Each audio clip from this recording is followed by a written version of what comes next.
Hello friend, graphic teaching art में आपका स्वागत है। आज मैं आपको कोरल ड्रॉ में फाइल मिनी बार के बारे में बताने जा रहा हूँ। तो सबसे पहले कंट्रोल एन एक न्यू शीट लेता हूँ। जैसे कोई भी आपने नई शीट ली, आप यहाँ कोई भी काम कर रहे हैं, इस तरीके से कोई भी काम कर सकते हैं। तो फाइल में गए, कंट्रोल एन एक न्यू शीट लाने के लिए आप यूज़ कर सकते हैं न्यू फोल्ड टेम्पलेट। इसका यूज़ क्या होता है कि जैसे इसमें कुछ बने बनाए डिजाइन है, जैसे मैंने इस पर वॉल पे क्लिक किया तो जितने भी डिजाइन है वो यहाँ शो कर रहा है, इस तरीके से दिखा रहा है। अगर आप एक एक डिजाइन को देखना चाहते हैं तो यहाँ जाके सिलेक्ट कर सकते हैं इस तरीके से। तो जो भी इसने डिजाइन शो कर रखे हैं वो आप यहाँ इस तरीके से ला सकते हैं, उसमें एडिटिंग कर सकते हैं।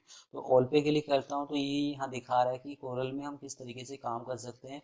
तो उसका एक डेमो दिखा रहा है यहाँ। आप यहाँ जाएंगे, मैंने किया यहाँ जाके ओपन पे क्लिक, तो इस तरीके से ओपन होके आ जाएगा। अगर आप चाहें तो इसमें कोई भी एडिटिंग कर सकते हैं इस तरीके से, जिस तरीके से भी आपको कोई कलर फिल करना है। या अगर आप ये देखना चाहते हैं कि कोरल में हम किस तरीके से क्या क्या काम कर सकते हैं, तो उसकी इंफॉर्मेशन आप यहाँ से ले सकते हैं। इसके बाद कंट्रोल ओ करता हूँ, ओपन करते हो आप तो यहाँ शो कर रहा है कि आप यहाँ से CDR फाइल ला सकते हैं कोरल की।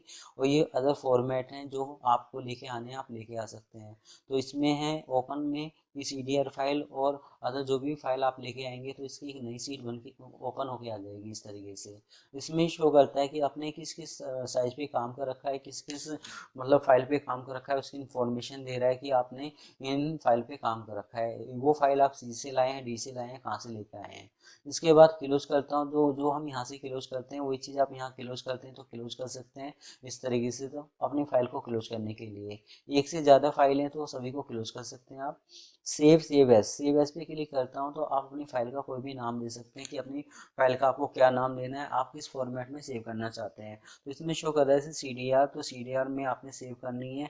आप इसको कहाँ सेव करना चाहते हैं, आप इसको डेस्कटॉप पे सेव करना चाहते हैं, कहाँ सेव करना चाहते हैं। एक जैसे अगर आपका कोरल X8 है और मुझे ये फाइल X3 में खोलनी है, मतलब 13 वर्जन में खोलनी है, तो आप यहाँ X3 में ही इसको सेव करेंगे, वर्जन 13 में ही सेव करके लेके जाएंगे। अगर आप X8 की फाइल X3 में खोलते हैं तो वहाँ शो नहीं होगी। अगर आपको शो करनी है तो आप यहाँ से जैसे वर्जन 13 पे क्लिक करके सेव करूँगा तो वहाँ वर्जन 13 पे भी ओपन हो जाएगी। X18 की जो फाइल है वो 2021 का जो कोरल है उसमें आप ओपन कर सकते हैं। 2021 की जो CDR फाइल है वो वर्जन 2018 में आप शो नहीं कर सकते।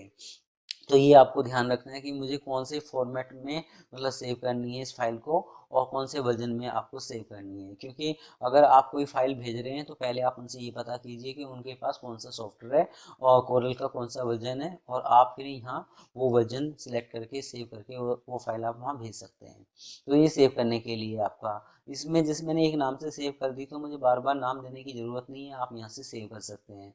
इसके बाद है सेव फॉर टेम्पलेट। जो चीज़ मैं सेव करूँगा वो क्या करेगा, वो यहाँ जाके न्यू फोल्ड टेम्पलेट में सेव होकर फाइल आ जाएगी। इसका यूज़ क्या है, जैसे अगर मैं मार्केट में बैठा हूँ, मैं कोई मेरी कोई शॉप है, मैं visiting card, letter head, pamphlet, poster ETC कुछ भी बना रहा हूँ, तो मैं जो पार्टी में से बनवा रही है मैं उस पार्टी का एक नाम लेके कि मुझे D में मुझे बीरबल जी के नाम से सेव करनी है। वो विजिटिंग कार्ड बनाते हैं, वो पैम्पलेट बनाते हैं, वो पोस्टर बनाते हैं, तो मैं वहाँ उनके नाम से मतलब सेव कर सकता हूँ। अगर मान लो वो मुझे बार बार कहते हैं कि मेरा डिज़ाइन कहाँ तक बना, तो मैं यहाँ न्यू फोल्ड टेम्पलेट से बाहर ही उस फाइल को दिखा सकता हूँ। तो ये सेव फोल्ड टेम्पलेट है सेव करने के लिए। इसके बाद रिवल्ट अभी शो नहीं कर रहा, सेव एज पे क्लिक करता हूँ।